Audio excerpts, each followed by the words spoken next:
Peuple d'Afrique, peuple du monde, c'est fini, c'est fini. Alassane Ouattara s'en va en 2025. Oui, l'opposition de Côte d'Ivoire a décidé de s'unir. Le président Gbagbo Laurent a lancé le 14 juillet l'appel de Benoît.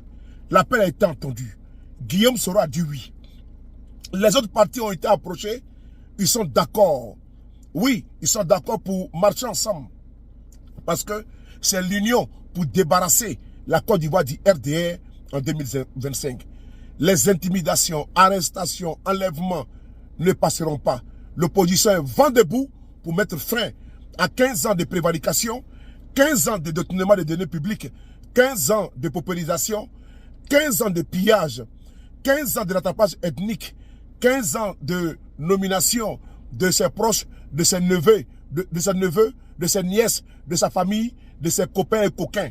Alassane Ouattara s'en va. On écoute ici le PPACI, le professeur Danon Djedje, le ministre Danon Djedje, qui vous donne des précisions très très importantes. On écoute et partage. Merci. Notez bien. 16 présidents des partis politiques. 4 représentants des partis politiques. Un leader d'opinion. Une plateforme qui comprend 8 partis politiques. Soit un total, sauf erreur ou omission de ma part, un total de 28 partis politiques que nous avons rencontrés.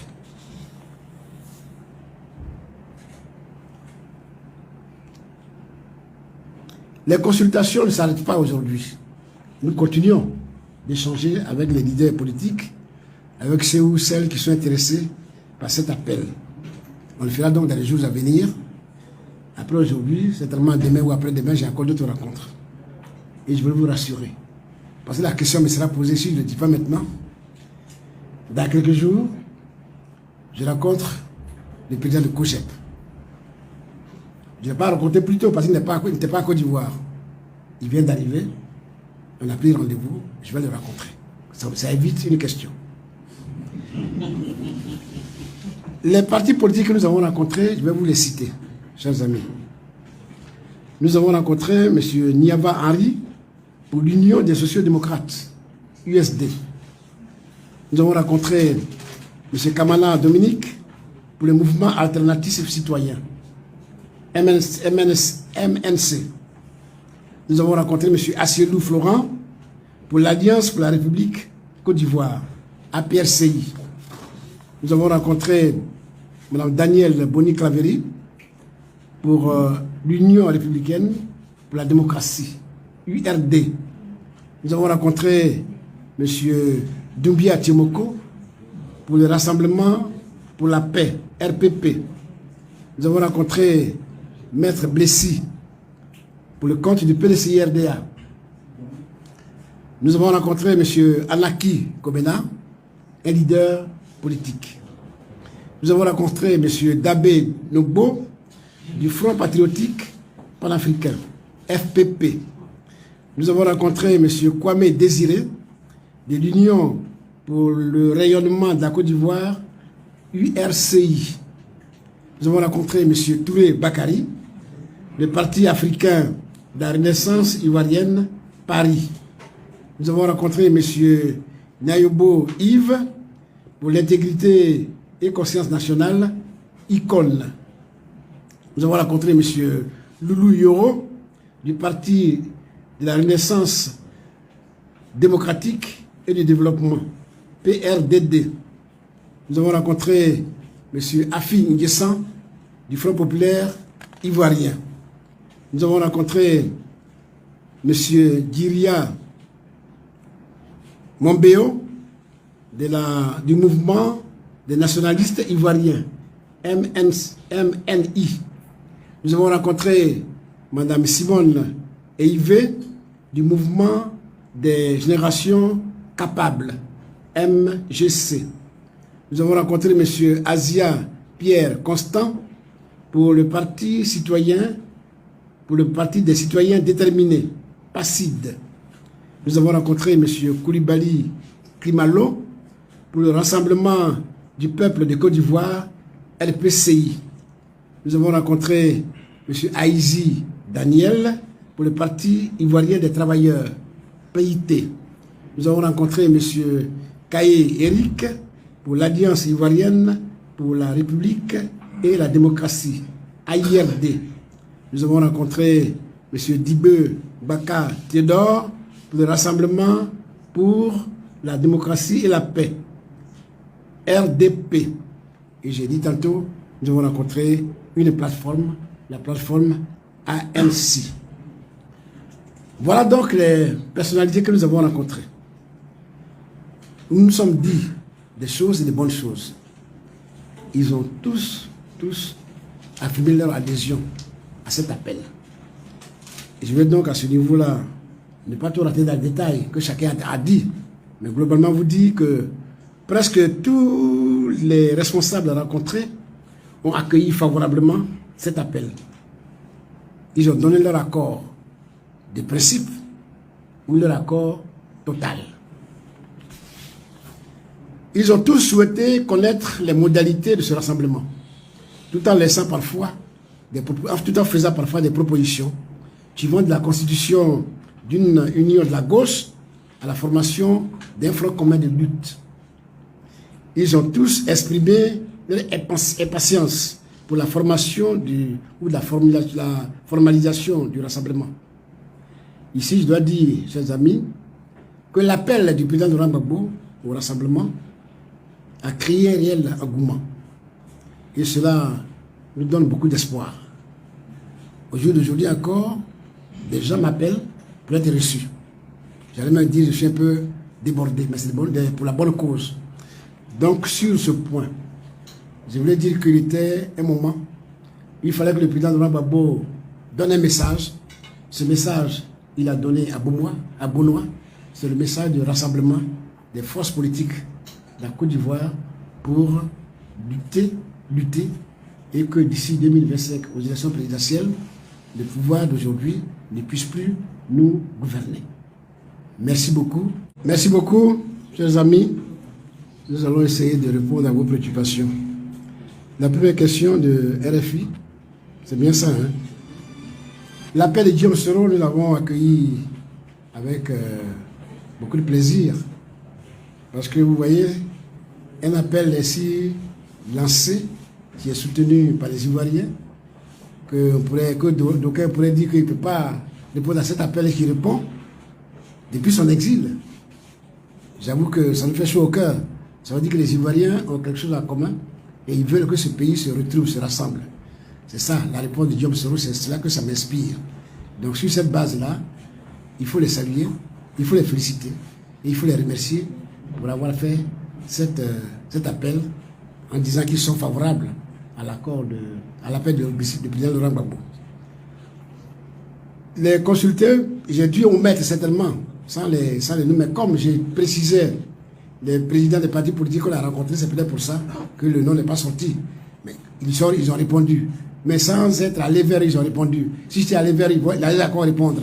Donc, l'un dans l'autre, je suis satisfait de leur réponse, qui est favorable à l'appel. On peut faire beaucoup de choses avec les enfants de ce pays. Et je profite de l'occasion que vous me donnez pour dire que Guillaume Soro est en exil.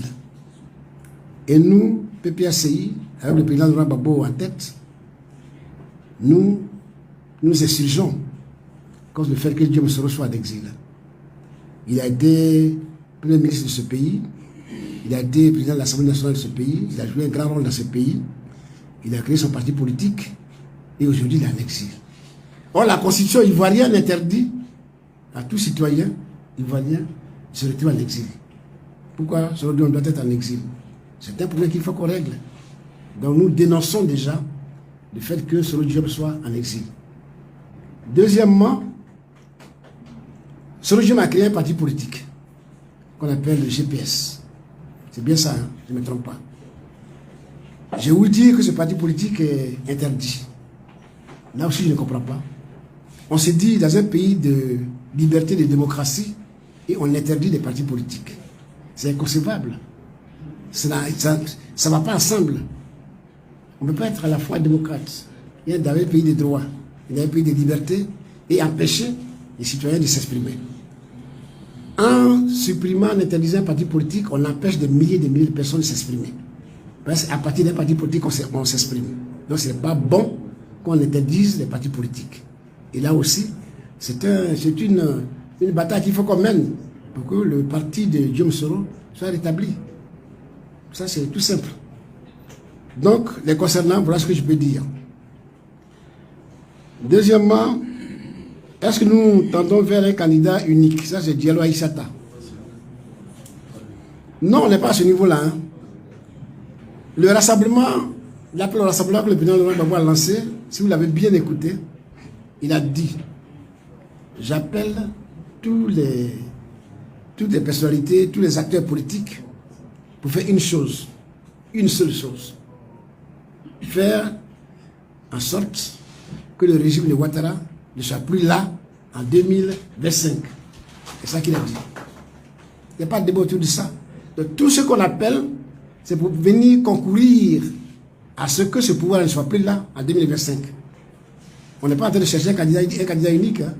On est en train de chercher les Ivoiriens, les personnalités qui peuvent lutter avec nous pour que ce pouvoir-là ne soit plus là en 2025. C'est-à-dire qu'il sera balayé par les élections de façon démocratique. C'est ça qu'on cherche, c'est de ça qu'on parle. On n'est pas en train de chercher un candidat. Donc tous qui vont venir à nous, c'est pour mener la bataille pour gagner le régime Ouattara en 2025. Si c'est pour ça qu'ils viennent, on attend la main, on les reçoit. Et il a bien dit, venez dans ce parti, enfin pour cet appel, soyons honnêtes. Il a dit soyons honnêtes. Il ne faut pas qu'on joue à la roubardise. Donc on est clair là-dessus, on va aller à l'essentiel. L'essentiel, c'est que ce pouvoir ne soit plus là en 2025. Pour qu'il ne soit pas là, nous avons des batailles à mener. Des batailles d'abord pour que les élections s'organisent de façon juste, transparente et inclusive. Et si je dis inclusive, vous comprenez très bien. On a fait, pour l'instant, on appelle au rassemblement pour un seul objectif. Tout faire pour que le pouvoir RHDP ne soit plus là en 2025. Voilà l'objectif. Pendant ce parcours, s'il y a des copilages qu'on peut faire et se retrouver en alliance, on fera les alliances. Mais pour l'instant, c'est pas ça qui est la priorité. La priorité, c'est de nous mettre ensemble pour que le pouvoir du RHDP ne soit plus là demain. Alors, est-ce que demain, avec nos amis de gauche qui nous ont quittés, hein, c'est ça la question. Vous voyez des gens qui nous ont quittés. Qui nous ont quittés, vont-ils revenir et on va s'asseoir demain sur la même table? Mais j'ai déjà commencé. En allant les voir, ça a déjà commencé, mon ami. Je suis allé chez eux, les principaux, parce qu'il faut bien nommer les choses. Hein. Je suis allé chez Mme Gbagbo, je suis allé chez M. Afi, voilà les principales têtes hein, de gauche qui étaient avec nous. Je suis allé chez eux. Ça veut dire que tout est possible. Nous-mêmes, on les attend. C'était les maisons, c'est dit la maison. PPSI, c'est les maisons. On les attend. S'ils sont venus, ou bien s'ils viennent, on va les accueillir à bras ouverts. Pour l'instant, ils ont leur parti politique. Et nous les appelons par rapport à ça. À partir de leur parti politique, qu'est-ce qu'on peut faire ensemble pour que le pouvoir de RHDP ne soit plus là en 2025. Sinon, demain, si on peut s'asseoir avec eux, on s'assiera avec eux. Pour la bonne cause. On n'est pas fermé. On n'est pas fermé. On est ouvert à tout le monde. Et si nos camarades anciens veulent venir, ce sera tout un honneur pour nous. Et on sera tout heureux de les accueillir.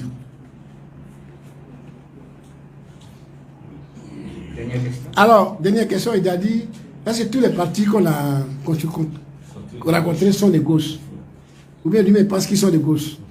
Quels sont les partis selon vous? Quels parmi ces partis sont Bon, j'ai cité beaucoup de partis politiques. Ceux que j'ai rencontrés ont affirmé qu'ils sont de gauche, mais généralement, ils sont de gauche. La majorité des partis que j'ai rencontrés sont de gauche. Et ça, c'est plus facile que les hommes de gauche se retrouvent. Si à côté de ça, les hommes de droite qui pensent la même chose viennent avec nous, c'est une bonne chose. Sinon, beaucoup sont de gauche. Et il y en a qui ne sont pas de gauche du tout. Je ne veux pas le PDC-RDA. On prend cet exemple. Donc c'est un appel qui est lancé à tous les Ivoiriens. Quelle que soit leur sensibilité, quelle que soit leur appartenance politique, c'est un rassemblement qui est lancé. Et je dis que ce rassemblement, pour ce que je vois sur le terrain, c'est un engouement réel qui a été créé. Et c'est partout qu'on m'appelle pour me rencontrer, pour qu'on puisse parler. Pour qu'on puisse parler. Il y a bientôt 12 partis politiques qui sont en train de se réunir Peut-être si je ne peux pas les rencontrer individuellement, ces 12 partis politiques, je vais les rencontrer ensemble. Mais voilà déjà, alors qu'on a jusqu'à 28, et bien sûr, on ajoute les 12, ça va faire combien 40, et ainsi de suite. Parce qu'il paraît qu'il y a beaucoup de partis politiques à Côte d'Ivoire. Donc nous sommes heureux que cet appel ait créé cet engouement. Je l'ai dit dans ma conclusion, que c'est un espoir pour nous. La Côte d'Ivoire a besoin d'espoir et d'espérance. Ce que nous vivons aujourd'hui là, c'est un drame. C'est un drame que nous vivons.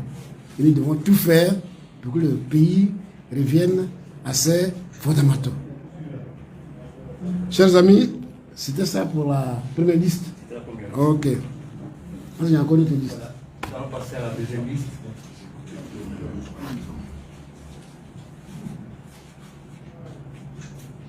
Bonsoir, Christelle Pierre de TV5 Monde.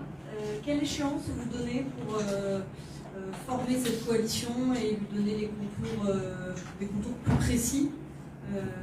Est-ce que vous pouvez laisser le temps de discussion pour 1 mois, 2 mois, 6 mois? Merci. D'accord. Merci madame. Oui. Deuxième question. Bonsoir, Panafrica Media.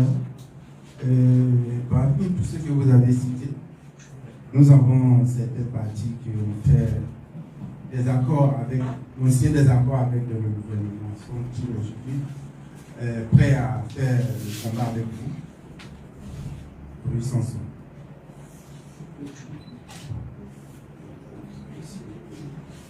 Oui. Bonsoir, bonsoir Chevalier, RFI également. Président, je voulais savoir quelles sont les modalités pratiques de collaboration entre ces différentes entités politiques, puisque il y a, fondamentalement tous les partis veulent accéder individuellement au pouvoir. Comment vous allez collaborer pour pouvoir atteindre votre objectif et de faire chuter le voyage? Ok. C'est bon. Merci. Bonjour Monsieur le Ministre. Maya pour la voix originale. Petit Bayard. Alors je voudrais attirer votre attention sur 2 faits qui me semblent importants à relever. 2 demandes d'audience de la direction du PPAC adressées il y a plus de 4 mois au Premier ministre Begré Mambé pour la réhabilitation du président Laurent Gbagbo ont été ignorées par le gouvernement. Dans le jargon ivoirien, on dira le gouvernement a fait lui ignorer. Alors, à travers la modification de l'article 185, nouveau du code pénal, on l'a bien compris en analysant les explications de l'avocat Ben Meïté qui était sur un plateau télé. Le chef de l'État, Alassane Ouattara, veut réprimer tous ceux qui manifesteront leur solidarité pour la réhabilitation du président Laurent Gbagbo. Ma question, au vu de la démarche du gouvernement qui semble faire croire qu'il ne semble pas du tout être prêt à discuter avec la direction du PPAC, est-ce que votre parti ne se cache-t-il pas derrière l'appel de Gaulois pour discuter avec le gouvernement au-delà de l'objectif final fixé? Seconde question, est-ce que le PPAC n'émet aucune inquiétude pour la suite concernant le président Laurent Gbagbo et pour le pays? Merci. Merci. Dernière question.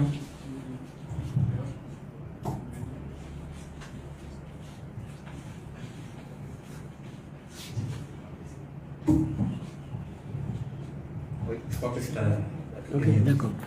Très bien, merci beaucoup. Combien de temps il nous faudra pour mettre en place ce que vous avez appelé l'ossature ou bien la structure du rassemblement? Je ne saurais vous le dire parce que en matière politique, il faut travailler avec beaucoup de prudence parfois. Donc, je ne peux pas vous donner une date butoir. Ce que je peux vous dire, c'est que nous avons commencé à travailler à cela. Maintenant que nous avons lancé l'appel et que nous sommes allés rencontrer les partis politiques individuellement, nous sommes maintenant au stade de la mise en place de l'organisation pratique de ce rassemblement. Donc nous sommes au laboratoire et le moment venu, quand ça sera prêt, comme on l'a fait aujourd'hui, je vous le ferai savoir. Ma méthode, c'est aussi une méthode de discrétion, comme vous le savez très bien. C'est ce que nous pratiquons aujourd'hui. Donc, quand on pense qu'il faut faire tout dans la discrétion, on fera tout dans la discrétion. Et quand ça sera prêt, on vous appellera pour vous le dire. Mais nous sommes en laboratoire pour cela. Deuxièmement, ceux qui viennent avec nous, ceux qui sont sur la liste que j'ai citée, éventuellement, sont déjà avec le RHDP. Mais où est le problème? Ils sont avec le RHDP. Mais s'ils veulent que le RHDP parte en 2025, ils ont accepté de venir, on va travailler. C'est eux qui connaissent la maison. C'est eux qui connaissent la maison. Donc, ceux qui ont mal fait, c'est eux qui vont nous dire ça le moment venu. Donc, ils sont les bienvenus, on travaille avec eux. C'est nous, on n'exclut personne. Mais c'est comme un mariage, chers amis. Tu es en couple avec quelqu'un, et puis bon, tu trouves le plaisir d'aller ailleurs. C'est parce que là où tu étais, là, tu as vu quelque chose, ça ne te plaît plus, c'est pour ça que tu sors. Donc nos amis qui étaient au RHDP ont décidé de venir avec nous. C'est tellement que là-bas, ils n'ont pas trouvé ce qu'ils voulaient trouver. Donc s'ils peuvent trouver ça chez nous, ils viennent avec nous. Nous, on est tout heureux. On va mener la bataille. Donc ceux qui sont au RHDP, qui veulent bien venir avec nous, sont les bienvenus. Mais comme on a dit, il faut qu'on travaille de la sincérité. À un moment donné, on posera la question. Pour dire, ben enfin, tu ne peux pas avoir ici à la fois un pied ici, un pied dedans. Comme Bala Keïta, un pied dedans, un pied dehors, dehors. C'est ça qu'on appelle la sincérité. À un moment donné, on fera le tri. Si le tri s'impose, on fera le tri. Aujourd'hui, tout le monde vient. Tout le monde vient aujourd'hui. Et nous sommes heureux d'accueillir tout le monde. Mais soyez rassurés, nous sommes vigilants. Les modalités de la modalité pratique, c'est ça que c'est ça que nous sommes en train de parler. Pour les modalités pratiques qui ont été demandées aussi par nos interlocuteurs, nous sommes au laboratoire. Nous allons maintenant construire l'opération avec eux. Nous allons proposer, ils vont enrichir, et puis on trouvera un mécanisme, une structure qui plaira à tout le monde et on va travailler. Donc les modalités pratiques sont en cours. Et je vais retourner vers eux pour leur proposer des modalités pratiques que nous on voit et à eux aussi de venir disons, amender, de venir apporter leur contribution. Donc c'est en cours. On ne peut pas le dire maintenant. Petit Bayard, alors là, ton intervention a été très longue, c'est très important. Le Premier ministre Mambé refuse qu'on le rencontre. Qu'est-ce qui vous étonne? Moi, ça ne m'étonne pas. C'est la méthode de gouvernance. C'est de faire le sourd aux préoccupations des Ivoiriens. Vous voyez très bien ce qui se passe. Des Ivoiriens meurent, les Ivoiriens souffrent. Ça ne leur dit rien. Ils mettent les joies là, les mettent bout à bout. C'est ça qui est le travail. Les joies, c'est pour les mettre bout à bout, mais nous, on n'a pas encore ça. Donc, ça ne nous étonne pas. C'est leur habitude, c'est leur gouvernance. Ne pas écouter le peuple, ne pas écouter les adversaires politiques, ne pas faire attention à ce qui se passe dans le pays. Ils sont là, tout va bien, il n'y a rien à dire, circuler. Voilà la méthode du gouvernement. L'article 185, c'est comme ça que vous l'avez bien dit, on a fait une tribune sur cet article. Chez nous là-bas, je crois que ça devait être le 22e, quelque chose comme ça, tribune. On en a parlé. Vous voyez, dans les pays de pire dictature, il arrive que le peuple brise la dictature. C'est la force d'un peuple, là. On ne peut rien contre la force d'un peuple. Pour l'instant, tout va bien, hein? Mais tout peut aller bien. Et tu peux ne pas aller bien à un moment donné. Donc, vous réprimez les citoyens parce qu'ils revendiquent la justice pour quelqu'un. Bon, c'est leur droit, hein? Mais nous, on se battra. On se battra. On s'est battu en 2 circonstances. On se battra. On n'a pas d'autre choix que de nous battre démocratiquement. C'est ce qu'on fera. Donc, nous sommes conscients de ce que l'article 185 nous empêche de parler, de défendre Gbagbo Laurent. Mais pourquoi nous sommes en politique alors? Si on ne peut pas défendre notre leader, on le défendra, on se battra. Ils feront de nous ce qu'ils veulent. Et d'ailleurs, qu'est-ce qu'ils n'ont pas fait de nous? Qu'est-ce qu'ils n'ont pas encore fait de nous? On connaît tout ça. Mais nous sommes en politique. Et nous espérons que pour la Côte d'Ivoire, là, à un moment donné, on peut faire preuve de sagesse pour voir les choses en face et les régler comme cela se doit. Nous sortons d'une crise profonde qui a traumatisé notre pays. Et on n'est plus prêt à retomber dans cette crise-là. Donc la seule façon de ne pas retomber dans cette crise, c'est de régler les problèmes de façon consensuelle. C'est pour cela qu'on a demandé du dialogue politique qu'ils refusent. Comme ils ont leur habitude, leur manière de faire, peut-être que ce n'est pas encore le moment pour eux. Ils vont peut-être l'accorder demain ou après-demain. Je n'en sais rien.